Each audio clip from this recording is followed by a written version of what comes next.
दीदी के बसुर पगलटवा हो, गहना चढ़ावे डुप्लीकेटवा हो। दीदी के बसुर पगलटवा हो, गहना चढ़ावे डुप्लीकेटवा हो।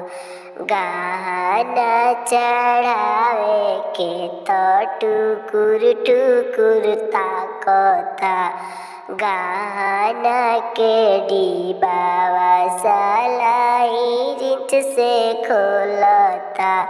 गहना के डिबावा सलाई रिंच से खोलता।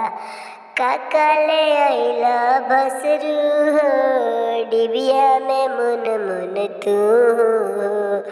आंगन में देखाव बसुर सब लगता कथा, खोल के देखाव ना तो गारी खूब सुनब।